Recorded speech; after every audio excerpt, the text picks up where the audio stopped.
இந்தியாவுல காணாமல் போன சிறுமிகள் பாத்தீங்கன்னா வெளிநாட்டில் பிணமாக கண்டெடுக்கப்பட்டிருக்காங்க. என்ன நடந்துச்சு வாங்க விரிவா பார்க்கலாம். நமது சேனல்ல பாத்தீங்கன்னா தினமும் நடக்கக்கூடிய பல்வேறு விதமான குற்ற சம்பவங்களை குறித்து உடனுக்குடன் செய்திகள் பதிவேற்றம் பண்ணிட்டு வரோம். நீங்களும் இது போன்ற செய்திகளை உடனுக்குடன் தெரிஞ்சுக்க ஆசைப்பட்டா மறக்காம நமது சேனலை சப்ஸ்கிரைப் பண்ணுங்க, பெல் ஐக்கானை கிளிக் பண்ணுங்க. அப்பதான் நம்மளுடைய வீடியோ உங்களுக்கு உடனுக்குடன் நோட்டிபிகேஷனா வந்து சேரும். உலகின் பல்வேறு இடங்கள்ல பெண்களுக்கு எதிரான வன்முறைகள் நடைபெற்று கொண்டுதான் இருக்கிறது. பெண்கள் காரணம் தெரியாமல் காணாமல் போவதும் அவர்களை தேட அதிகாரிகள் அலட்சியம் காண்பித்ததும் புதிதல்ல. கணவர்கள் தங்கள் மனைவியை எப்படி திணிசாக டார்ச்சர் செய்யலாம் என்று யோசிக்க மாமியார்கள் எப்படி வன்கொடுமை செய்யலாம் என்று யோசிக்கிறாங்க. தற்போது இந்தியாவில் காணாமல் போன 2 டீனேஜ் சகோதரிகள் வீட்டில் பிணமாக கிடந்த சம்பவம் கடும் அதிர்ச்சியை ஏற்படுத்தியிருக்கு. மும்பையில் நேபாளத்தை சேர்ந்த 2 சகோதரிகள் சில நாட்களுக்கு முன்னாடி காணாமல் போயிருந்திருக்காங்க.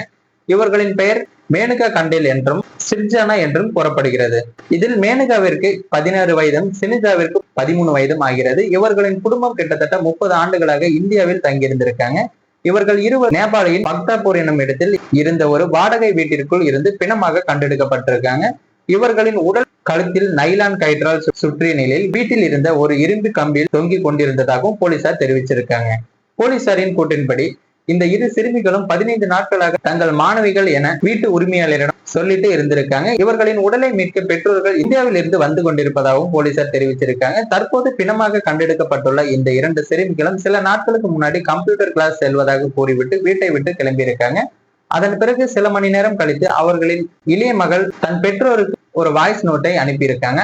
அதில் தாங்கள் பெங்களூருக்கு செல்வதாகவும் வருவதற்கு சில காலங்கள் ஆகும் என்றும் கூறியிருந்திருக்காங்க. தாங்கள் பணம் சம்பாதித்து விட்டுதான் திரும்புவோம் எனவும் கூறப்பட்டிருக்காங்க. இதனால ஷாக் ஆன பெற்றோர்கள் அவர்களை அனைத்து இடங்களிலும் தேடி வந்திருக்காங்க. தங்களது பிள்ளைகளை யாரோ கட்டாயப்படுத்தி அல்லது ஏமாற்றி அவர்களுடன் அழைத்து சென்றிருக்கலாம் என்று பெற்றோர்கள் சந்தேகிச்சிருக்காங்க.